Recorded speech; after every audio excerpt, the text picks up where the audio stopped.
يعطيك العافية يا شيخ. الله يحييك ويحفظك. الله يطول عمرك، والله يجزاك خير على ما تقدم، الله يحفظك. آمين آمين. شيخ الله يسعدك، عندي سؤال. كيف يرفع الله البلاء؟ يعني أنا من 3 سنوات يعني سبحان الله تبدل حالي من حال يعني بشكل مختلف تماما. يعني من 3 سنوات أعاني بشكل كبير جدا. يعني سبحان الله فقدت وظيفتي، كنت في منصب كبير، ثم بعدها درست في الخارج وتركت عملي وجت كورونا ورجعت عملي، وظيفتي التغت العقد معاهم. ثم زوجتي يعني تركتني، خسرت بيتي، خسرت أموالي. يعني سبحان الله يعني ابتلاء شديد بشكل ما تتخيله. بعدها أصبت بالمرض، يعني دخلت في موضوع الاكتئاب وصابتني غصة وأمراض في المعدة، تعرف كلها مرتبطة في الاكتئاب، هذه تسببها يعني الزعل وكذا، يأثر على الجهاز الهضمي وكذا. فسبحان الله يعني شيخ كأنها جبال. يعني والله كل ما أديت واحد على ما يقولون بالعامية من حفرة لدحديرة. سبحان الله يعني مع أن يعني أنا ما يعني الواحد ما يزكي نفسه، لكن والله ما قد أذكر ضريت مسلم في حياتي أو غير مسلم، ما ضريت مخلوق، بل بالعكس يا شيخ. يعني والله إني يعني الإنسان ما يبغى يظهر أشياء، والله في الليالي ظلمة ما يعلم إلا الله إني أفعل خيرات ما يعلم فيها إلا الله. يعني كنت يعني أتبع ناس وهم ما يعلمون من أنا، بس سبحان الله يا شيخ عجزت أطلع من هذه الدوامة. طيب شوف، الله يبارك فيك. أولا يعني أنا أدعو لك وأتمنى من الجميع أنه يدعو لك أن الله يجزاك البلاء ويجعله كفارة ورفعة لدرجات. أنا بقول لك بعض الكلام، خذوا وعطوا معي في هذا الموضوع، لأنه أنت ستستفيد وغيرك سيستفيد. تفضل يا شيخ. أنت قلت الله يبارك فيك أنك خسرت كذا وكذا وكذا، زوجتك خسرتها، مالك خسرتها، أشياء كثيرة. طيب بسألك سؤال. نعم. دينك خسرته؟ لا والله. الحمد لله. إذا أنت الآن في دائرة الفائزين ولست في دائرة الخاسرين. هذه أول نقطة. ليه؟ لأن الخسارة الكبرى هي خسارة الدين. رأس المال هو الدين والباقي تراها فوائد. حط هذه في بالك. نعم. لا تنساها أبدا، لا تنسى القضية. قد يربح الإنسان المال والدنيا كلها وهو كان فقير معدم، لكن في مقابل أن يخسر دينه، يبيع دينه بعرض من الدنيا قليل. هذا في أعين كثير من الناس ربحان يا حظه، مثل ما قالوا قارون. ايش قالوا عنه؟ يا ليت لنا مثل ما أوتي قارون إنه لذو حظ عظيم. يا حظه يعني. هذه نظرتهم، لكن الحقيقة أنه خاسر. لهذا خسف الله به الأرض، به وبداره الأرض، فهو ولعنه، وهو إلى الآن يتجلجل في الأرض إلى يوم القيامة من عقوبة الله. وين الربح؟ ما في ربح. الربح الحقيقي هو أن تربح دينك. أنت ما دام الله ستر عليك بأن حفظ لك رأس المال، الباقي بسيط. والله إنه بسيط على عظمته وعلى شناعته. أنا ماني بقول أهون الموضوع، لكن أقول مقارنة بخسارة الدين لا شيء. أنت ربحان، أنت رأس المال معك وهو دين. تدري ليش أنا أقول لك هالكلام؟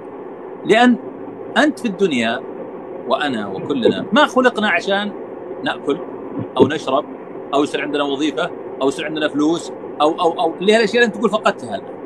نحن ما خلقنا لأجل هذه الأشياء، نحن خلقنا لهدف أعظم وهو عبادة الله عز وجل. اللي يحيد عن الهدف الرئيسي معناه أنه ضاع، خلاص خسر، البوصلة اتجهت باتجاه غلط. فهمتني؟ صحيح. فأنت الحمد لله أنت الآن ماشي صح، لذلك حافظ على رأس مالك. زين؟ هذه النقطة الثانية. النقطة الثالثة، أسألك سؤال. لو قلت لك فرضا، افرض أنه جاءك من الله عز وجل، نزل جبريل عليه السلام عليك يا أبو محمد. نعم. بخبر، قال لك جبريل يا أبو محمد أنا أرسلني الله إليك الآن لأخبرك خبرا، وهو أن الله يحبك. إيش بيكون شعورك؟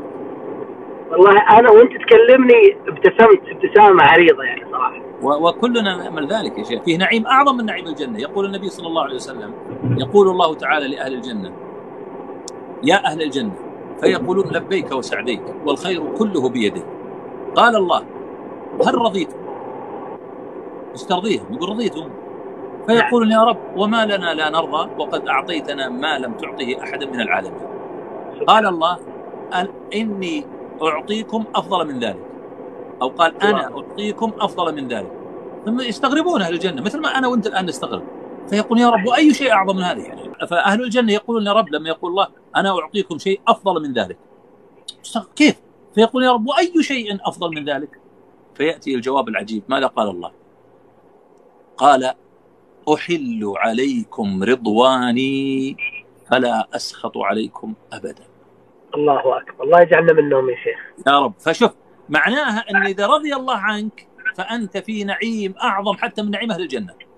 فأنا أسألك يا محمد، أقول لك لو جاءك جبريل من الله فرضا وقال لك إن الله يحبك، إيش بيكون شعورك؟ يمكن تتمنى الموت، تقول يا رب خذ روحي حتى ألقاك بس. طيب هذا الكلام اللي هو افتراضي هو حقيقي في السنة. يقول صلى الله عليه وسلم إن الله إذا أحب عبدا ابتلاه، وفي الرواية الأخرى إن الله إذا أحب عبدا أصاب منه، أصابك بإصابة. ولهذا أحب الخلق إلى الله من هم؟ الأنبياء والمرسلين ولا لا؟ هم أحب خلق الله إلى الله. هؤلاء هم أكثر الناس بلاء. الله أكبر. قال صلى الله عليه وسلم أشد الناس بلاء من هم؟ الأنبياء. طيب هم أحباب الله، نعم، لأنهم أحباب الله فالله يبتلي من يحب. لذلك أنا أبغاك تتذكر هذه، تحطها دائما قدام عيونك. كلما أصابتك مصيبة لا تصاب بإحباط تقول ليش أنا كذا، وش فيني، ليش كذا يصير لي. لا لا، قل الله اللهم لك الحمد، يعني هذا كله دلائل حب الله لي. زد يا رب، ما بزد يعني يطلب البلاء، الإنسان ما يطلب طبعا البلاء، لكن يقول كما قال عبد الله بن حرام الأنصاري رضي الله عنه والد جابر بن عبد الله، لما استقبل المعركة، معركة أحد في الصباح، رفع يديه للسماء وش قال؟ قال اللهم خذ من دمي حتى ترضى. من دمي، ما في شيء أغلى من روح الإنسان. خذ من دمي حتى ترضى. هذا الإيمان العظيم. فأنت الآن إذا أصابتك مصيبة أيا كانت هذه المصيبة، تذكر هالمعاني الجميلة الرائعة، والله ستخف عليك المصائب بشكل ما تتخيل، لأن كل شيء مسجل لك حسنات. يبتليك الله لينظر تصبر ولا ما تصبر. إن صبرت فظفرت، إن ما صبرت فمثل ما يقول العوام عند خشمه أنت الخسران، أنت الخسران أصلا، المالك خيار. هذه من أقدار الله عز وجل.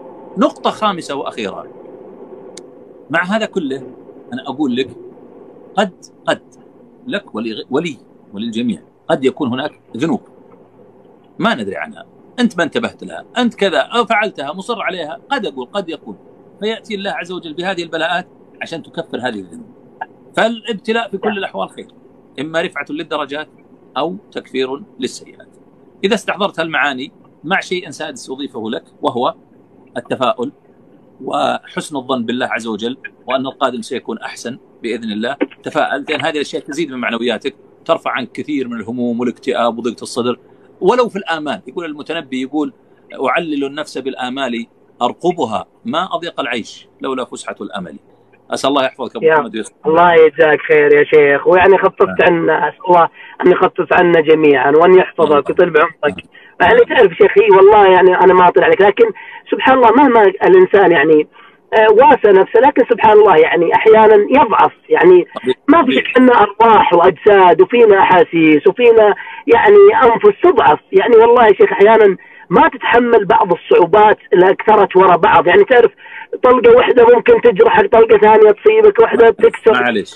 لكن أحيانا سبحان الله يعني. وكذلك في ذات الإله وإن يشاء يبارك على أوصال شلو ممزع.